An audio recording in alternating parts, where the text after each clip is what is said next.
पंच परमेष्ठी परमात्मा को वंदन करते हैं। कैसे हैं ये पंच परमेष्ठी?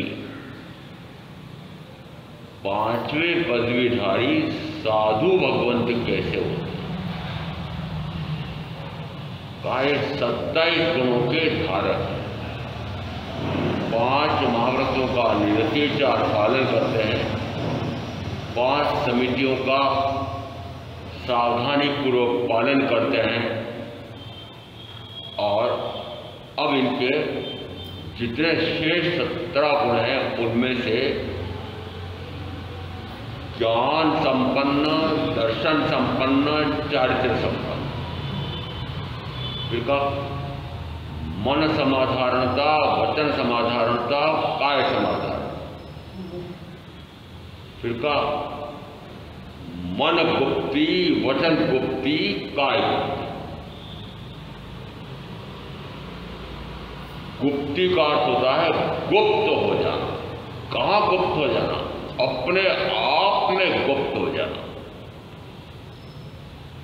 इसका अर्थ है कि अभी बाहर घूम रहे हैं, जब तक बाहर घूम रहे हैं तब तक निरंतर कर्म का आचरण बंद है, और जिस समय अपने आप में गोपन कर देते हैं उस समय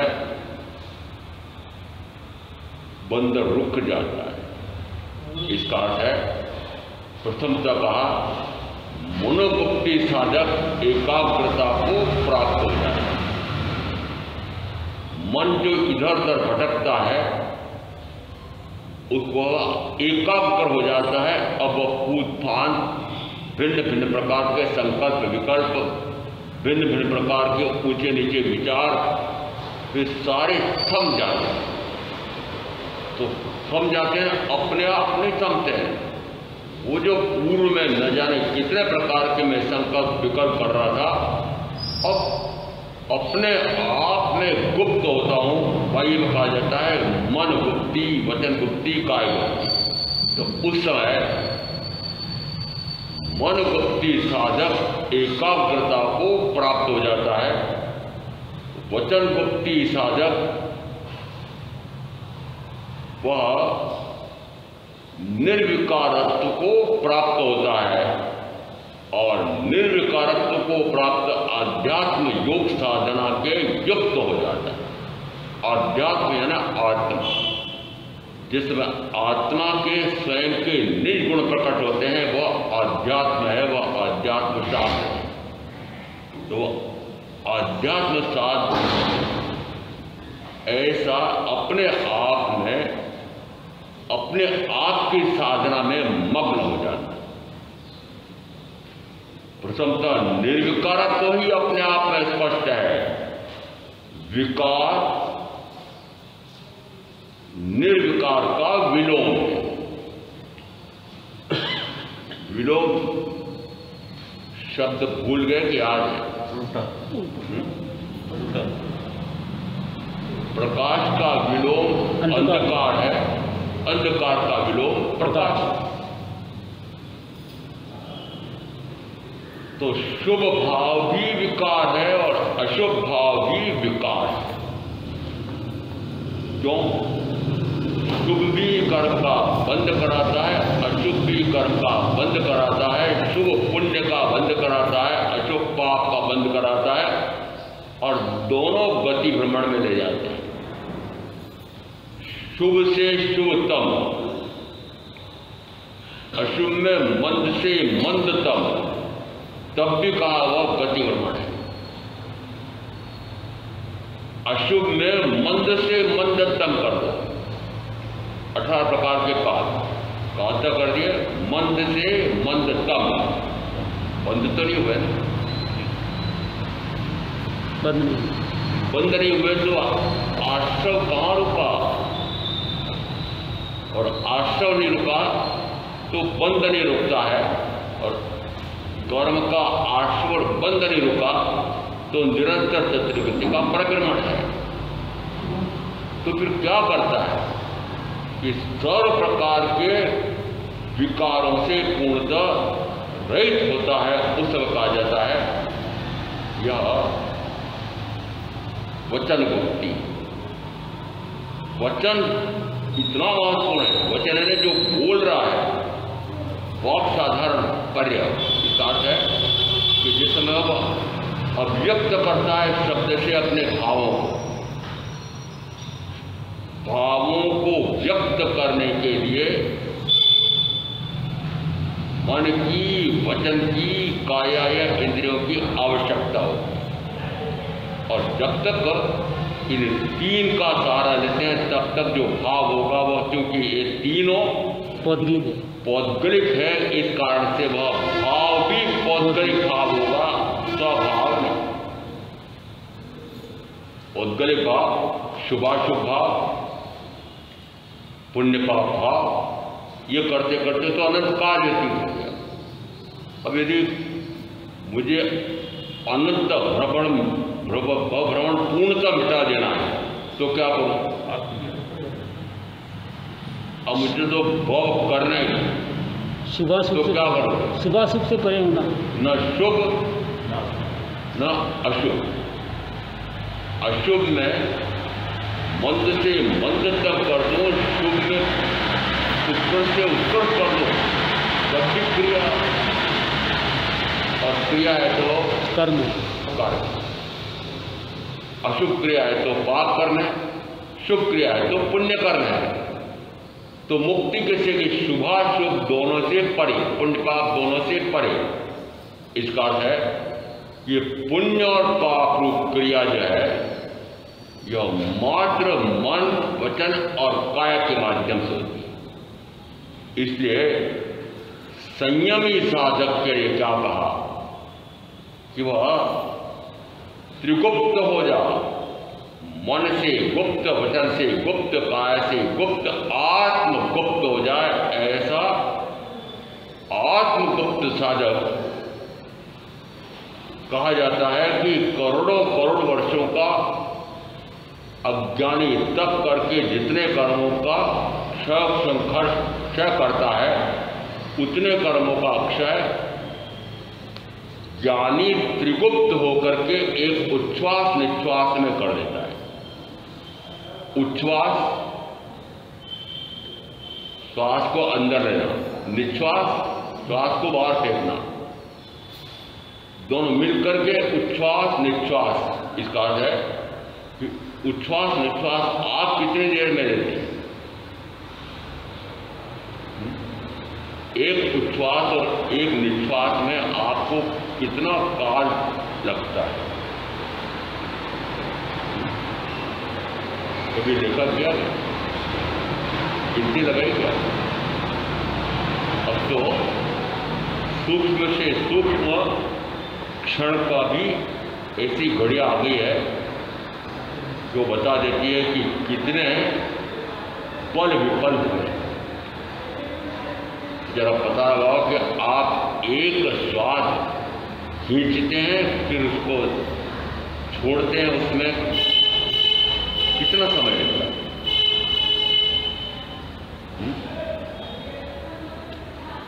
बताओ ना। 1 मिनट में 7-8 बार तो सांस लेते। अरे मुश्किल से 15 सेकंड, 10 सेकंड। आपकी आदत तो यह है कि 5 सेकंड। और शरीर विज्ञान कहता है कि शरीर के साथ सबसे महत्वपूर्ण कुछ अंग हैं, उनमें से ये फेफड़े।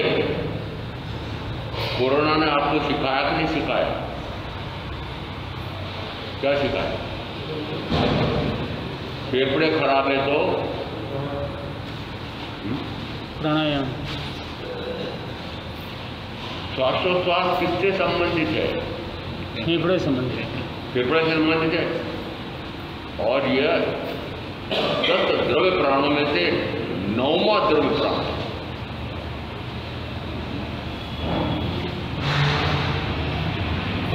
ये द्रव्य प्राण, श्वासोच्छ्वास बल प्राण समाप्त हुआ, मृत्यु। अर्थ क्या निकाला? नहीं, मृत्यु कैसे? हम ऐसा करते हैं, नकली सांस ले लेते हैं। नकलचियों ने नकली सांस ली। नकली सांस किससे? और इस प्रकार के प्राणवायु के यंत्र बना दिए। और इसी बात में समस्या आती है लेने में, तो यंत्र के माध्यम से प्राणवायु अंदर खींचते हो। ये ऐसी स्थिति, ऐसी विकृति, ये बुरी परिस्थिति बनी क्यों?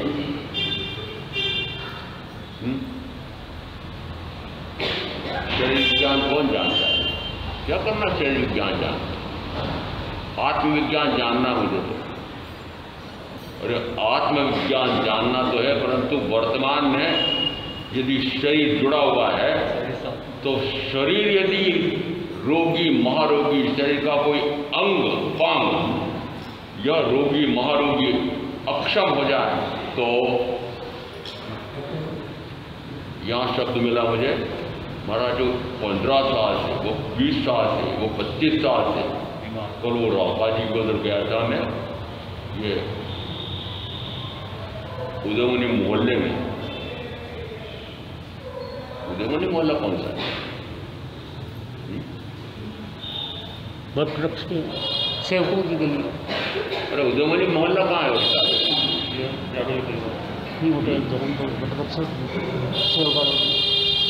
अरे वट वृक्ष के नीचे एक कच्चा झोंपड़ा था, वही वर्तमान में कहलाने वाला उदय मुनि या शरीर का जन्म हुआ।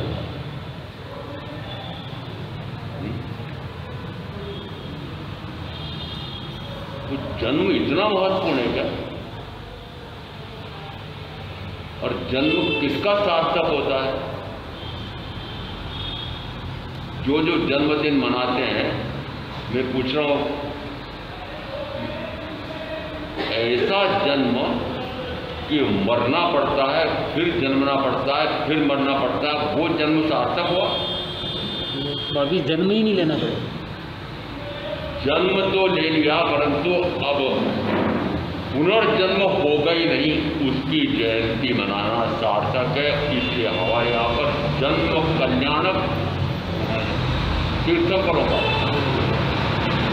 पाठ, जिसमें गर्भ में आते हैं तो गर्भ कल्याणक, जिसमें जन्म होता है तो जन्म कल्याणक, जिसमें सर्वृत्ति संयम रहते हैं तो दीक्षा कल्याणक, जिसमें केवल ज्ञान प्रकट होता है तो का केवल ज्ञान कल्याणक, और जिस समय परिनिर्वाण को प्राप्त होते हैं उस समय का परिनिर्वाण कल्याणक। महोत्सव, उत्कृष्ट महोत्सव को नाम दिया कल्याणक। पूरे लोक का कल्याण करने वाले ये 5 किसके मनाए जाते हैं? सभी अरिहंतों में नहीं, अरिहंतों में से तीर्थंकर। इसका अर्थ है कि जन्म लेना भी कितना सार्थक है, और वही जन्म सार्थक है कि पुनः जन्म न लेना पड़े। ऐसा है क्या? जो जो जन्म गांठ मनाते हैं, मैंने तो कुछ वर्षों से एक दूसरी गांठ भी सुनी, जिसमें दोनों पति पत्नी सजे धजे मेरे पास आते हैं। मैं समझ जाता हूँ ये क्यों आए हैं, शराब जी क्यों आते हैं? मंगल सिंह हमारे शादी की सालगिरह है, अमुक ये 25वीं, ये 30वीं, ये 40वीं, 50वीं। मैंने कहा डूब मरने का काम है कि प्रसन्न होने का काम है? डूब मरने का क्यों कह रहा हूं? चतुर्गति 25 साल 30 साल दोनों मिलकर के 5 इंद्रियों का चक्कर भोगने वाले भोगों की कीड़े जन्मदिन वर्षगांठ बना रहे हो शादी की। क्या शादी प्रसन्नता का विषय है? आना तो कहो कुछ कुछ डूबोने का। अपनी शादी में भी इतने प्रसन्न हुए, और वापस बेटे बेटी पोते पोती इनकी शादी करके भी बड़े प्रसन्न होते। आना तो बोलो माता पिता दादा दादी प्रसन्न होते हो? जीवन भाई कह रहे हाँ, एड़ी चोटी का पसीना बहा दिया। यानी बेटे की शादी तो करना ही करना है। एक बार प्रस्ताव आया, जरा सा पीछे पड़ गए। यदि वे बेटे बहू मिलकर के जितने जीवन काल तक 5 इंद्रियों का चक्कर भोगेंगे, तो वे तो अनंत कर्म का बंध बांधेंगे मानेंगे, परंतु जो शादी करवा रहा है माता पिता, वे क्या करेंगे? भागीदार। ये जो बेटे बहु पाप कर रहे हैं, वही पाप शादी कराने वाले माता पिता को भी लगेगा। और मुझे ज्ञात है, जिस समय वरमाला हो रही होती है, उसमें सामने बहुत सारे भाई बहन बैठे होते हैं, उसमें 60, 70, 80, 90 वाले बूढ़े बूढ़ी भी वरमाला होते से ताली बजा करके प्रसन्नता व्यक्त करते हैं। किसकी प्रसन्नता? ये खूब भोग भोगेंगे, ये सारे प्रसन्न हो रहे हैं। और ये जो पाप करने जा रहे हैं, उस पाप में पाप करने वालों को देख करके और प्रसन्न हो रहे हैं, तो पापी हुए।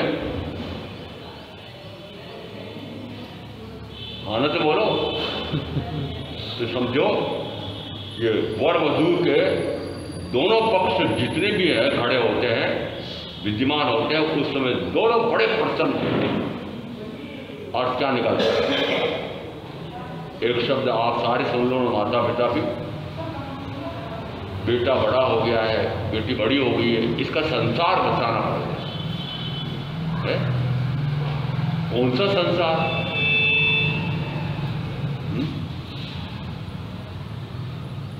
संसार कौन सा? चतुर्विध संसार। शादी करना, इसका अर्थ है कि चतुर्विध संसार बढ़ाना। चारों गतियों में भटकने के लिए ये पुरुष स्त्री पति पत्नी बनकर के जीवन पर्यंत के लिए भोग भोगते हैं और अनंत कर्म का बंद करके अनंत भव भ्रमण करते हैं। प्रसन्नता के विषय कि डूब मरने का विषय। और एक चतुर्गति में, नरक तिरेच में, दुर्गति में जाकर के कि निरंतर चारों गतियों में भटकते रहना, ये प्रसन्नता की बात है कि डूब मरने की बात है? प्रशंसा की बात है कि धिक्कारने की बात है? अरे बोलो सर, कुछ न कुछ तो। क्या धिक्कारते हो? सर धिक्कारे जो मनुष्य भाव अखंड ब्रह्मचर्य में रह करके और जन्म से मुक्ति का उपाय हो सकता है, उसकी जगह निरंतर चतुर्विध संसार बढ़ा रहा है। फेफड़े क्यों खराब होते हैं? जिस समय छोटी छोटी सांसें लेते हैं, शरीर विज्ञान भी थोड़ा समझ लो कि फेफड़े में सैकड़ों छिद्र हैं, सैकड़ों, असंख्य। और वे छोटी छोटी सांसें लेने वाले, वे सारे उनके छिद्र वहाँ प्राणवायु पहुँचती नहीं है, तो वो काले पड़ जाते हैं, विकारग्रस्त हो जाते हैं। दमे का रोग हो गया है, सांस की बीमारी हो गई है, सांस फूलती है, चढ़ता उतरता हूँ तो सांस फूल जाती है, तेज चलता हूँ तो सांस फूल जाती है। क्या है? श्वास लेने ही नहीं आएगा आपको, श्वास लेने के एक उच्छ्वास निश्वास में 2 मिनट, 1.5 मिनट, ये 9 पद बोलता हूं। प्रेम सिंह जी मेहता, और नौकार मंत्र के उच्चारण में इतना जोर मत लगाओ। और आपको लग रहा है ये शरीर का व्यायाम कर रहे हैं, नहीं है। जिस समय एक पद बोलता हूं, उस समय जो काल लग रहा है, उस काल में उस एक पद के धारक के कौन कौन से गुण हैं, वे स्मरण में आते हैं।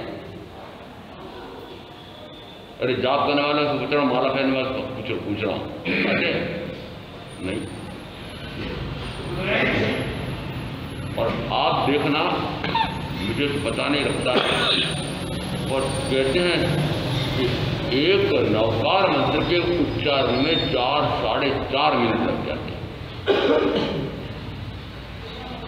और 4.5 मिनट में तो आप पूरी माला कर लेते। ये दीर्घ श्वास किसको कहते हैं?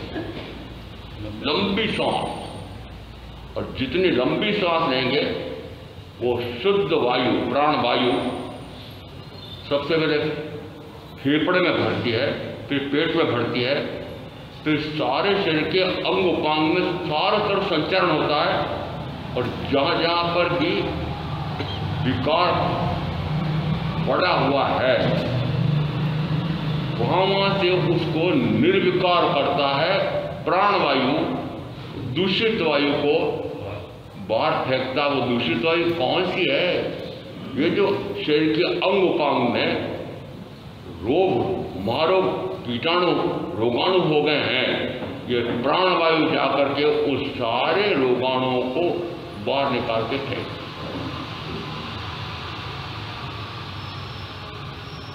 कितना उपचार कराते उसके लिए। और ये सीधा उपचार है। कौन सा? प्राणायाम।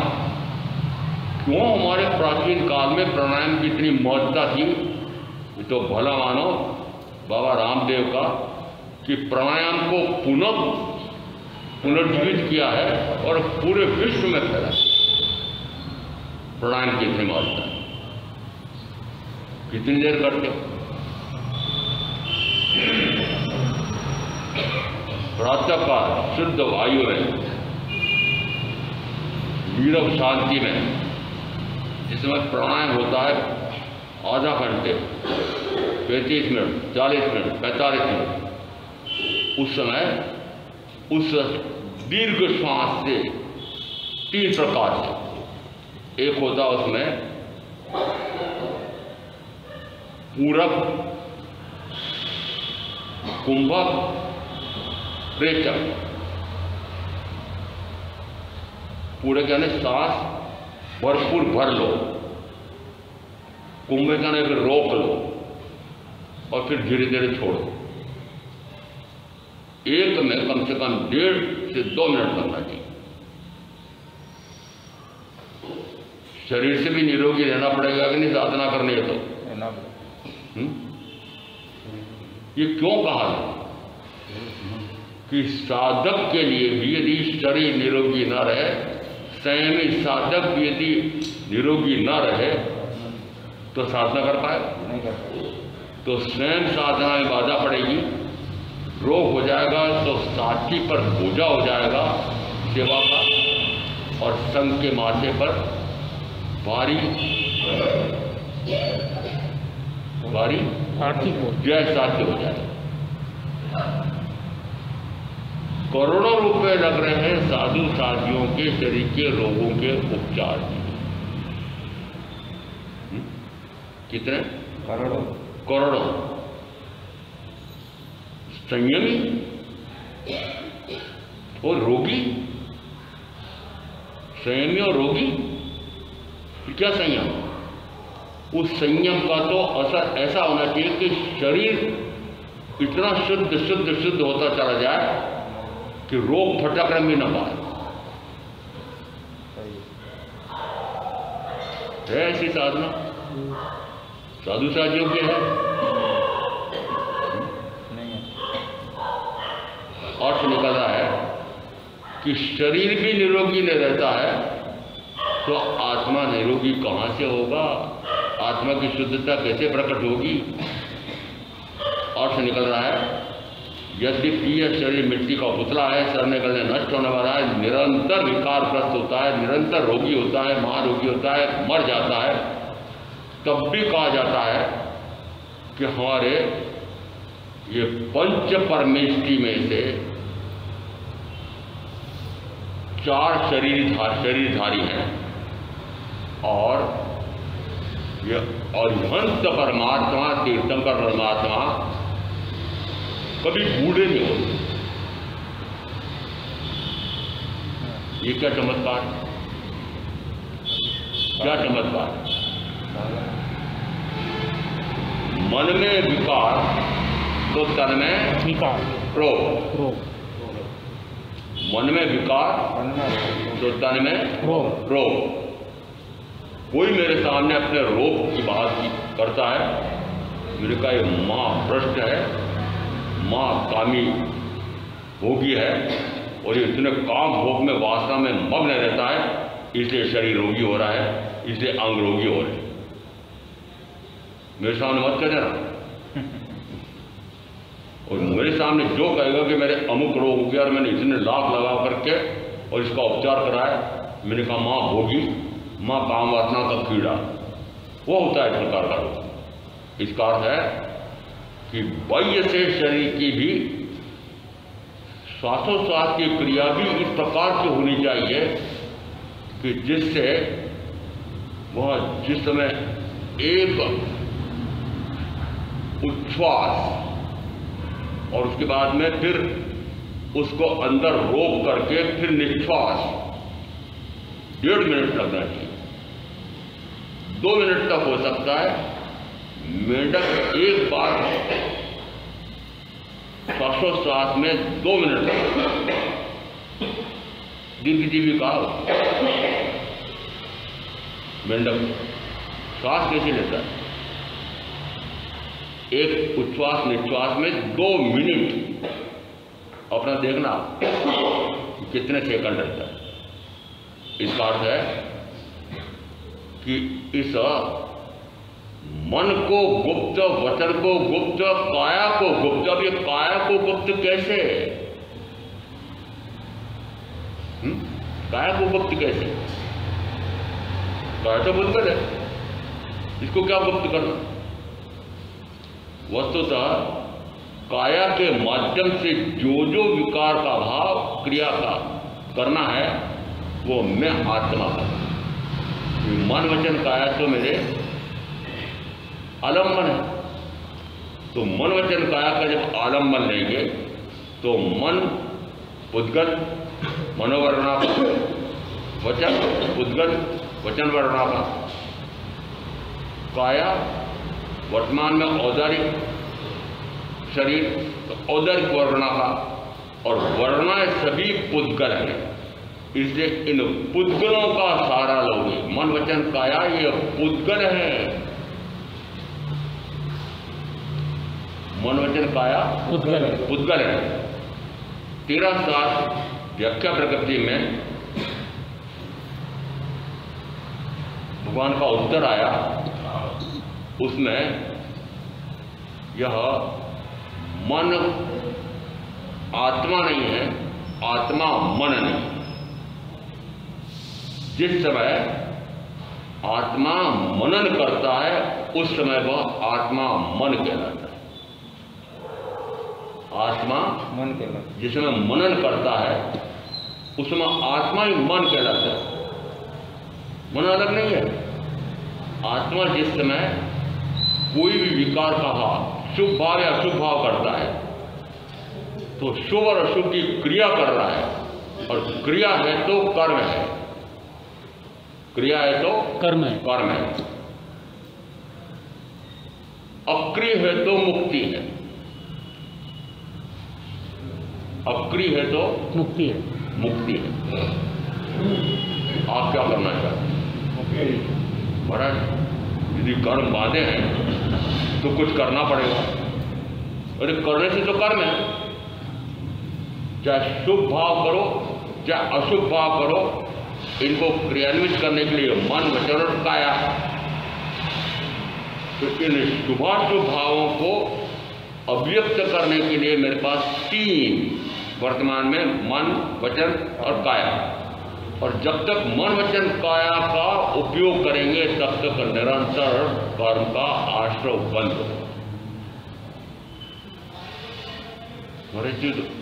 मन वचन काया का तो ये तो एक समय भी रुकते नहीं। मनन रुकता है, वचन रुकता है, काया की क्रिया रुकती है? नहीं रुकती है। तो फिर कर्म का आश्रय हो गई। इसलिए संयमी साध्य करे क्या कहा? वो मन से गुप्त, वचन से गुप्त, काया से गुप्त। मन से गुप्त होता है, वह एकाग्र हो जाता है, वचन से गुप्त होता है उसमें निर्विकारत्व को प्राप्त होता है और आध्यात्म योग साधना के युक्त हो जाता है। आध्यात्म योग यानी उस समय आत्मा की शुद्धि के कार्य को आध्यात्म योग कहा जाता है। आत्मशुद्धि, वो आत्मशुद्धि कैसे होगी कि यह मन की क्रिया, वचन की क्रिया, काया की क्रिया बंद हो जाए। तो अब यहाँ वचन गुप्ति साधक यह निर्विकारत्व को प्राप्त होता है, विकार से निर्विकार अवस्था को प्राप्त होता है। विकार ये कर्म भाव है, विकार कर्म का आश्रव बंद कराने वाला है। तो संवर निर्जरा किससे होगी? निर्विकार। विकार से रहित होना भी चाहते हो, अभी तक का तो आपका देखा, मैं बता सकता हूं निरंतर विकार, शुभ या अशुभ, शुभ या अशुभ, शुभ या अशुभ। एक क्षण के लिए भी आपका शुभ और अशुभ भाव रुकता है? निरंतर कर्म का आश्रम। अधिकांश में तो पाप का आश्रम हो रहा है, कुछ अंश में पुण्य का आश्रम हो रहा है। संवर तो है ही नहीं। संवर किसको कहा? कर्म के आने के द्वार को बंद करे उसको नाम संवर दिया है। और कर्म का आश्रम कैसे? शुभ भाव दिव्य आश्रम है पुण्य का, अशुभ भाव उसे भी कर्म का आश्रम है पाप का। अभी तक का जितना जन्म मरण का, अनंत जन्म मरण का जो कारण बना है वो कौन बना? मैं ही, मेरा ही शुभ या अशुभ विकार का भाव। शुभ भी विकार है, अशुभ भी विकार है। तो साधना, आत्म साधना कौन सी हुई? शुभाशुभ से परे होना, निवृत्त।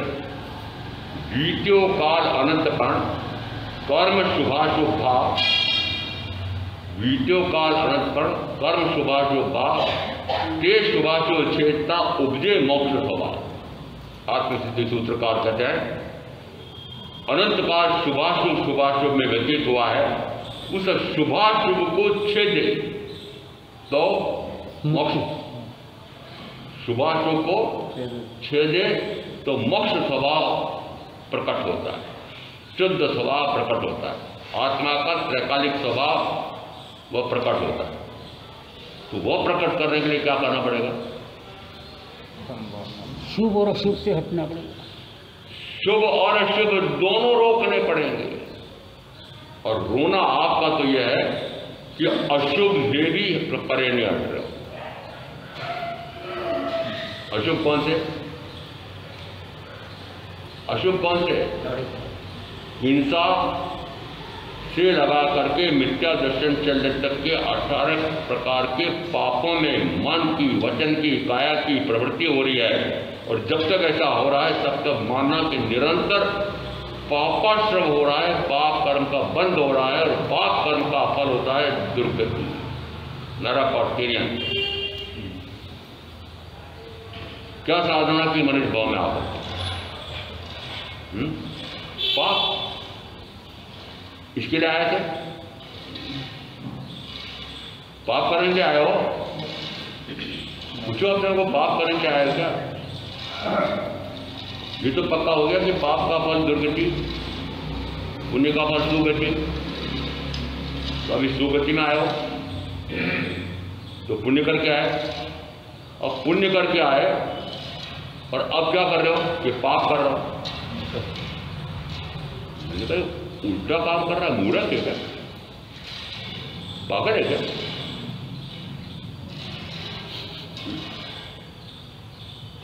आपको पागल दूसरे प्रकार के लोग दिखते होंगे, मुझे तो आप लोग सारे पागल दिखते हो।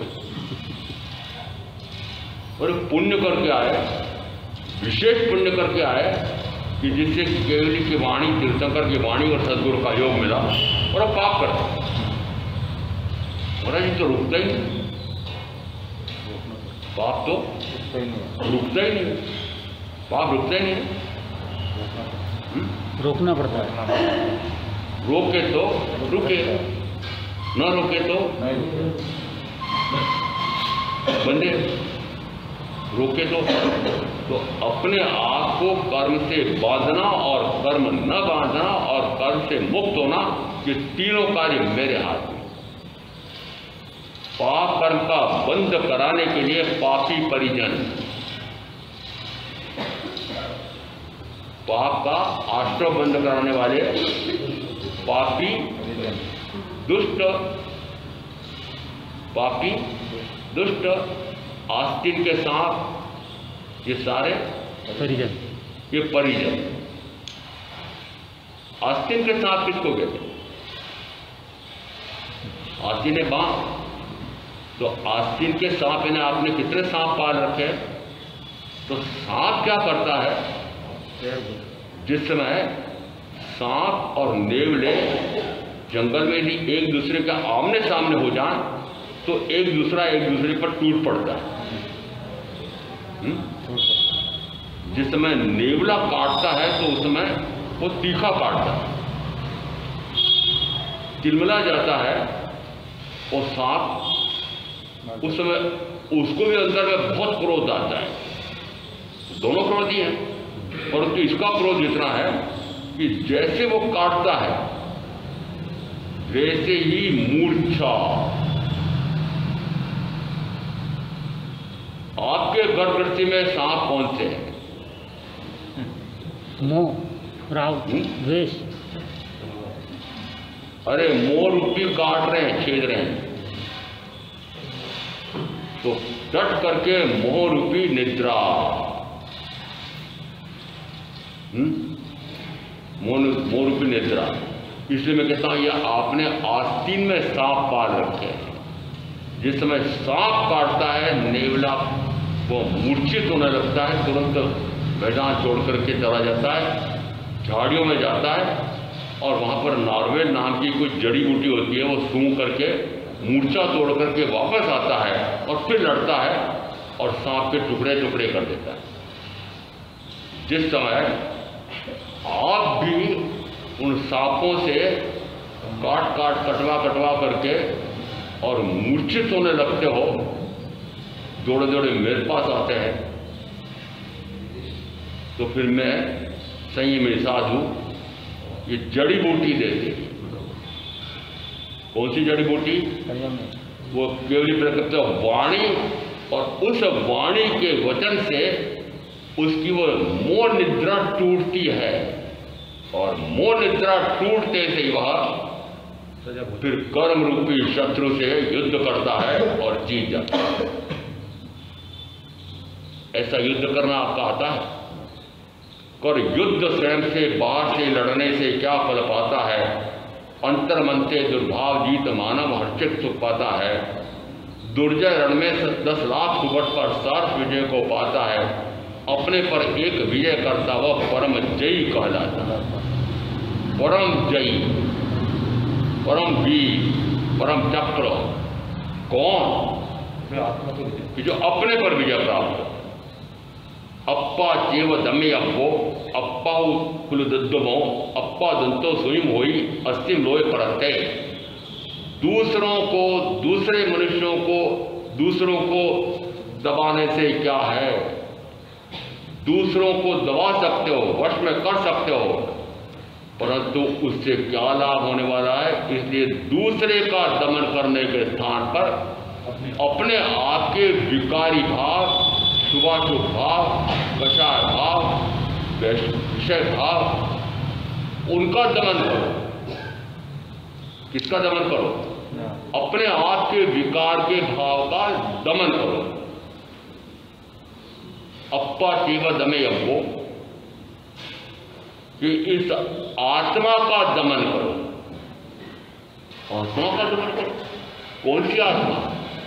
ये विषयों से विषैली हो रही, कषायों से कसेली हो रही, इस आत्मा का दमन करो।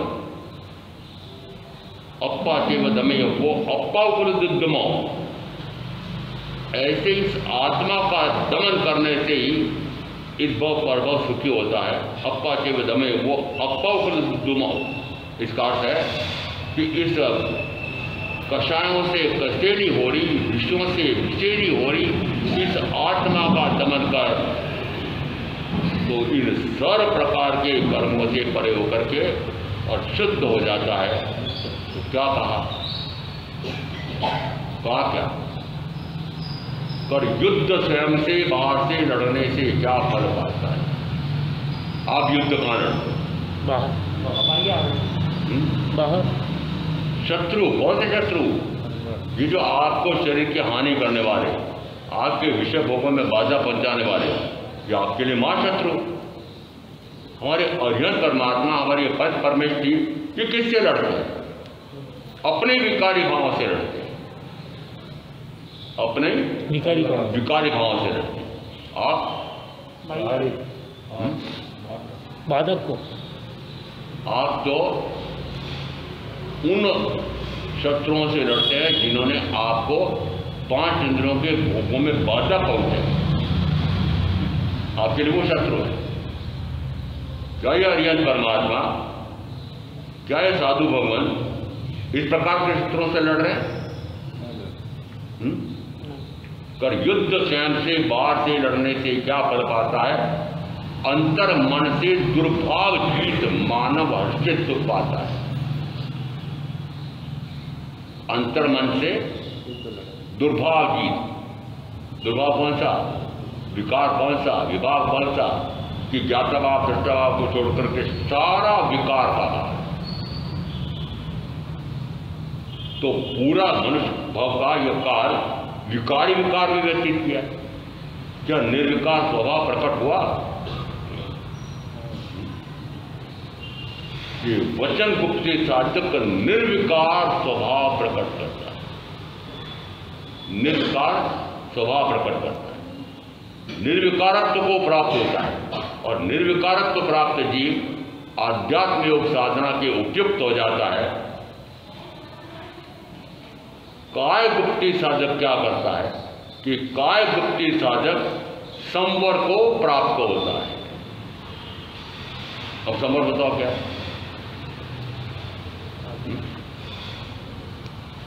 शुभ और अशुभ से रोकना। जीव अजीव बंध, पुण्य पाप आश्रम, समर निर्जरा मोक्ष, ये 9 तत्व है। ये संवर तत्व का क्या अर्थ? शुभ कर्म को भी रोकना और अशुभ कर्म को भी रोकना। संवर तत्व का अर्थ होता है कि जो कारण कर्म के आने के हैं उन कारणों से परे हो जाओ। तो किन किन कारणों से यह कर्म का आश्रय बंद हो रहा है? शुभ कार्य गिनती है, गिनती है। कर्म का आश्रय बंद। अरे 24 घंटे ऐसे लेखा करो कि ये इतने सेकंड मेरे कर्म का आश्रय रुक गया था। और कर्म में 2 प्रकार के करें, शुभ और अशुभ, पाप और पुण्य। वे क्षण खोजो कि आपका वो आश्रय का कर्म के आने का द्वार कितने क्षण बंद रहा। 12 घंटे 24 घंटे का लेखा तो कर लेना। अरे 12 घंटे का भी कर लोगे तो पूरे जीवन का लेखा आपको समझ में आ जाएगा कि अभी से यही किया, या तो शुभ या अशुभ, शुभ या अशुभ, शुभ भी आश्रम, अशुभ भी आश्रम। तो संवर, तो निर्जरा, तो मोक्ष। बहुत दूर की बात है, दिल्ली दूर है। अभी तो पाप का आश्रय भी नहीं रुका है, यहाँ तो पाप का आश्रय भी रोके, फिर पुण्य का आश्रय भी रोके और त्रिगुप्त हो जाओ। यहाँ पर तीसरा है काय गुप्त साधक संवर को प्राप्त होता है। आत्मा द्वारा आत्मा में समृत अणगार एक व्याख्या प्रकृति में भी आया है और उत्तराधिक सूत्र के 29वें अध्ययन में भी आया है। आत्मा द्वारा आत्मा में समृत अणगार उसी भाव में मोक्ष रहता है। आत्मा द्वारा आत्मा में समृत। समृत कैसे होगा? आत्मा के पुरुषार्थ से होगा। और तीन व्याख्या प्रकृति में आया है कि कर्म, उस कर्म के आने के द्वार को रोकना, यही संवर है। कर्म के आने के द्वार कितने? तो गिनती में 18 और 9 है, परंतु का कर्म अनंत प्रकार ना तेमा मुख्य 8, तेमा मुख्य मोहनी हणा कोंपाठ, कर्म मोहनी भेद भेद दर्शन चरित्र नाम हणे बोध भीतरा का अचूक उपाय। कर्म बंध क्रोधादि थी, कर्म किससे? क्रोधादि से। आदि लगाया दिखाते कि क्रोध, मान, माया, लोभ, कशा है। फिर 5 इंद्रियां, इन 5 इंद्रियों के माध्यम से जो विकार का अभाव होता है, ये 5 और 1 के आत्मा उसका मुख्य, और फिर ये 4 कषाय, और ये 10 प्रकार से कर्म का आश्रम चल रहा है। 5 इंद्रियों के द्वार खुले हैं, बंद कर दिए। क्रोध, मान, माया, लोभ हो रहा है। अरे परम शांत हो गए क्या? अभी लग रहा है बड़े शांत बैठे दिखाई दे रहे हैं सारे भाई बहन। यहाँ आकर के तो दरवाजे देखे, ओह ये उदयमुनि के भगत इतने शांत हैं, परंतु जैसे बाजार में जाएंगे, जैसे व्यापार व्यवसाय में जाएंगे, जैसे घरों में जाएंगे, क्रोध। मैंने कहा था, सुना नहीं सका। न सुने तो सास बहू की या बहू सास की, न सुने तो, न माने तो क्रोध। क्यों?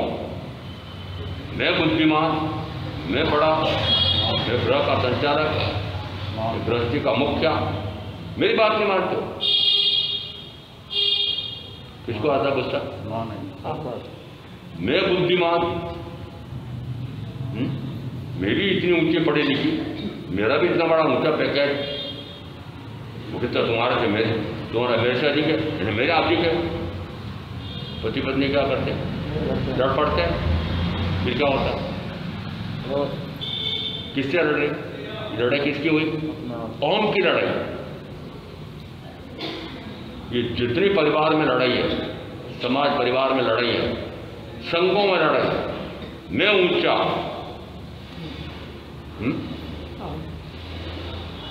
क्रोध, मान, और क्रोध और मान है तो निश्चित है कि मान कैसे बढ़ेगा, सम्मान कैसे बढ़ेगा? तो प्रशंसा का धन वैभव से। धन वैभव आजकल बहुत लोगों के पास हो गया है। फिर यश प्रसिद्धि से, यश प्रसिद्धि प्राप्त करने के लिए क्या करना पड़ेगा? कि जो पहले धनवान होता जा रहा था, वो धन बढ़ता जा रहा था। लोगों ने कहा कमा रहा होगा इतना, क्या रखा है? सिर पर कपट करता है, मायाचारी करता है। जैसे उस करोड़पति अरबपति ने सुना कि भौंक रहे हैं, ये कहीं का मुंह बंद करना पड़ेगा। हाँ अध्यक्ष जी, महामंत्री जी, आपके भवन का जीर्णोद्धार हो रहा है, नवनिर्माण हो रहा है। हाँ, कितने लाख की योजना है? 5-6 करोड़ की थे, ये 1 करोड़ मेरी तरफ से। जो पहले भौंक रहे थे अब क्या कर रहे हैं? प्रशस्ति गान कर रहे हैं, अभिनंदन कर रहे हैं। हो गया मान। ये मान सम्मान बढ़ाने के लिए क्या चाहिए? धन चाहिए। तो धन कमाने के लिए चल कपट मायाचारी, और धन कमाने के लिए मायाचारी करके, और फिर लोभ कषाय, ये सारे जुड़े एक साथ। और इसका अर्थ हुआ कि क्रोध, मान, माया, लोभ इन कषायों से मुक्त होने का प्रयास हो रहा है, बढ़ रहा है। हर व्यक्ति आगे बढ़ रहा है। मैंने कहा हर व्यक्ति दौड़ लगा करके किसमें विजय प्राप्त करना चाह रहा है कि कैसे मैंने 5 इंद्रियों के सुख साधन अधिक से अधिक जोड़े देखो। और सबसे पहले दिखाता है इतने करोड़ का बंगला बनाया है, कोठी बनाई है। सबसे पहले क्या दिखाएगा? क्या दिखाएगा? सबसे पहले ये बहनों को पूछ रहा हूं, अपने अहंकार की प्रदर्शन की कैसे प्रदर्शन करोगे? मेरे पास इतनी बड़ी कोठी है, ऐसी बड़ी कॉलोनी में है। जिस समय वर्णन करते हो उस समय गर्दन तन जाती है, रीढ़ सीधी हो जाती है, वो अहंकार का सूचक है। अच्छा, समझ में आ रहा है? ये इस प्रकार का जो भाव हो रहा है, ये सारा विकार का भाव है। इसलिए संयमी साधु साध्वी ने कहा, मन से गुप्त, वचन से गुप्त, काया से गुप्त। और काया से जो गुप्त होता है वह संवर को प्राप्त होता है। और संवर का अर्थ होता है कर्म के आने का द्वार बंद कर दिया है। तो संवर में पाप का संवर कि पुण्य और पाप दोनों का संवर? दोनों का। पाप का संवर कर लिया तो पुण्य का आश्रव चालू हो गया। आश्रव तो है, मुक्ति किससे? दोनों से परे होगा। इसका अर्थ है कि काय गुप्ति साधक वह संवर को प्राप्त होता है, और संवर को प्राप्त पुनः पापाश्रव का निरोध करता है। यहां पापाश्रव का निरोध शब्द आया है, तो फिर व्याख्याकारों ने इसका अर्थ किया कि पाप से परे होने ही संवर है, काय गुप्ति है। वस्तुतः ऐसा नहीं है। पाप भी आश्रव करा रहा है कर्म का, और पुण्य भी आश्रव करा रहा है। तो पापाश्रव का निरोध का अर्थ होता है पुण्य और पाप दोनों। तुम्हें पाप पर शब्द है ना, परंतु पाप भी आश्रव है और पुण्य भी आश्रव है। तो संवर कैसे होगा? दोनों बंद करना। पुण्य पाप दोनों से परे होगा तो वह संवर है, तो वह निर्जरा है। और लक्ष्य क्या है कि 6 तो आपने समझ लिए और 6 को आपने पक्का भी कर लिया, पर शेष 6 का आपको इन 6 तत्वों का पूरा ज्ञान भान हो गया है। और उसका फल आना चाहिए संवर, निर्जरा, मोक्ष। आ रहा है? संवर हो रहा है क्या? क्या कर्म की निर्जरा हो रही है? निर्जरा कैसे होगी? बताओ, निर्जरा कैसे करते हैं? निर्जरा कैसे होती है? कि जो कर्म मैंने पूर्व में बांधा है, जो सुफल दुष्ट पर आ रहा है, मानना कि वो मेरे पूर्वोपार्जित कर्म का फल है। वह फल देने के लिए बाहर में कोई व्यक्ति या वस्तु या स्थिति उपस्थित होते हैं, उस समय मुझे लगता है कि कर्म का उदय आ गया। और वो कर्म का उदय आ गया, उस समय वो कहाँ गए? पुस्तक लेकर आए थे मोगरा, एक मूल गाथाओं की पुस्तक लेकर आए, और उसका इसका क्या अर्थ है? मैंने कहा मूल का रट्टा क्यों लगा रहे?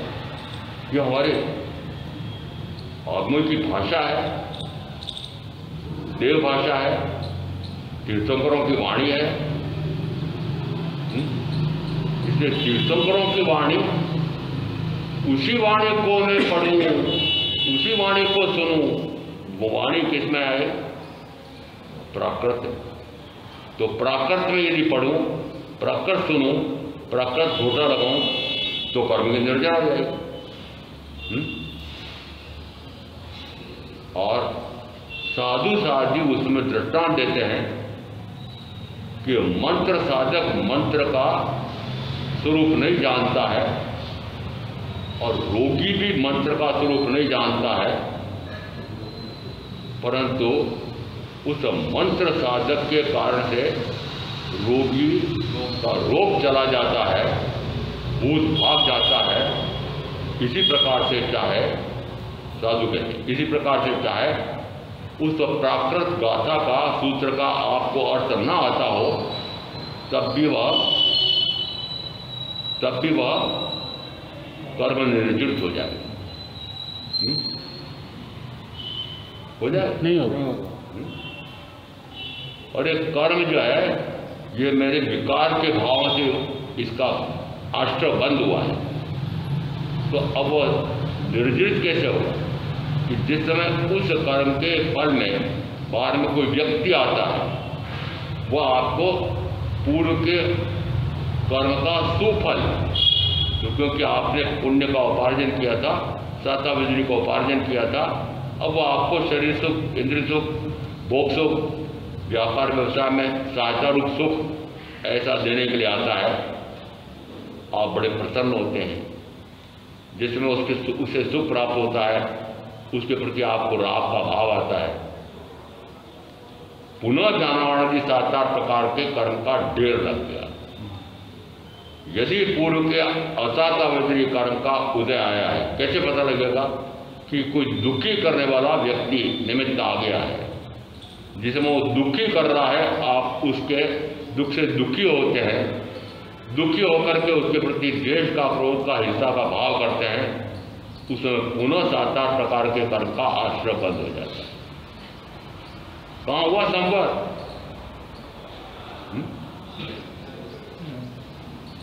ये जो दोनों अवसर बताए मैंने आपको, या संवर निर्जरा के अवसर थे कि नहीं? कैसे? कि कर्म के उदय में आने वाले निमित्त व्यक्ति हो, चाहे वस्तु हो, चाहे स्थिति परिस्थिति हो, उसके अनुसार मन की, वचन की, काया की कोई प्रवृत्ति न करे तो वह कर्म निर्जित हो जाए।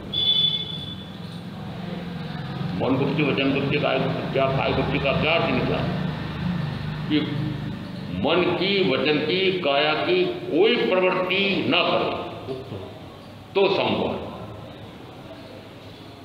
स्वयं साधु क्या करते हैं?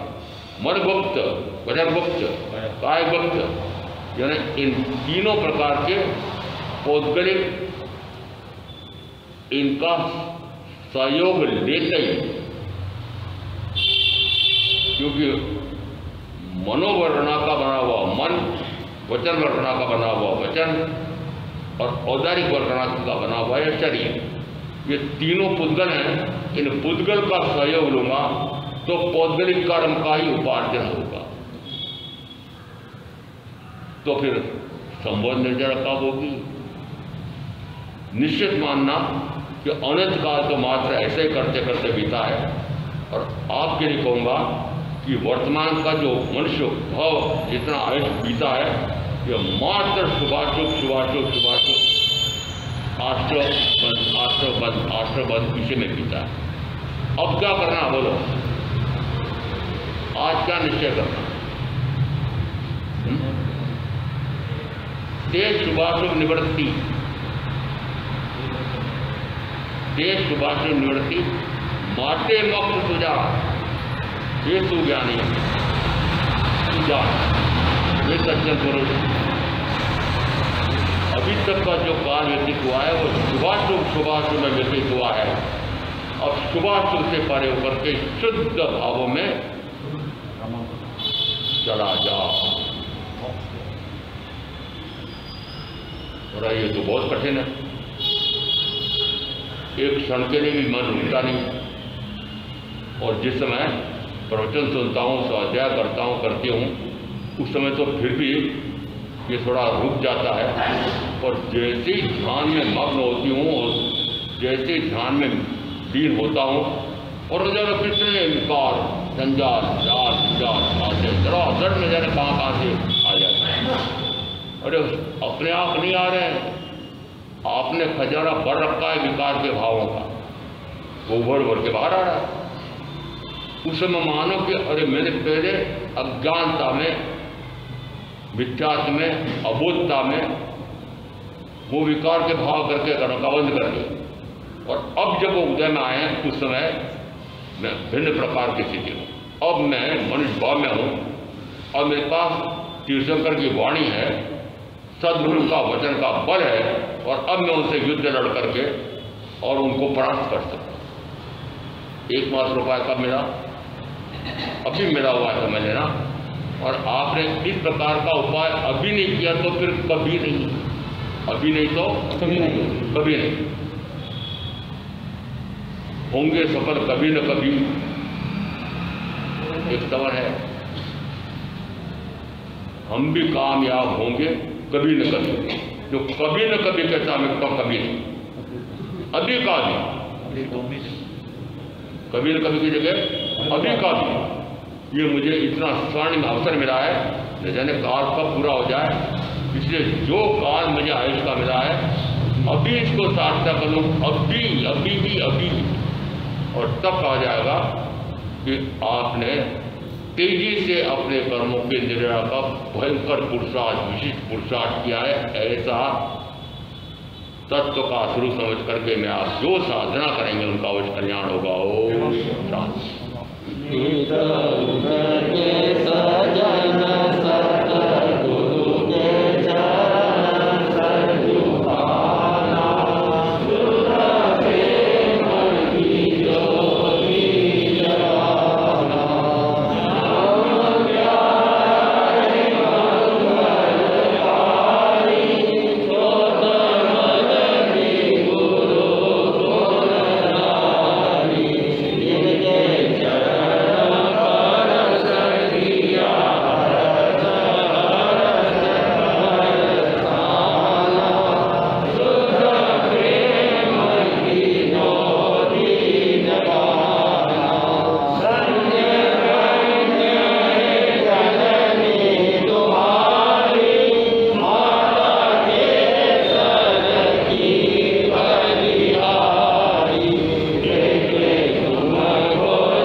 स्वामी की जय। जैन दिवाकर श्री चौधरी जी महाराज साहब की जय। तपोनिधि श्री उदय मुनि जी महाराज साहब की जय। भारतीय प्रधानमंत्री का हार्दिक स्वागत अभिनंदन। आपने जो त्याग, जो प्रत्याख्यान, जो तप या और कोई जो धारणा कर रखी है, आप सबके धारणा प्रमाणे पचकान हो चिरे हो चिरे। गुरु वंदना। बोले क्या हरिहंता मंगलम सिद्धा मंगलम साहू मंगलम केवली पणत्तोधम मंगलम चत्तारि लघुत्तमा हरिहंता लघुत्तमा सिद्धा लघुत्तमा साहू लघुत्तमा केवली पणत्तोधम लघुत्तमा चत्तारि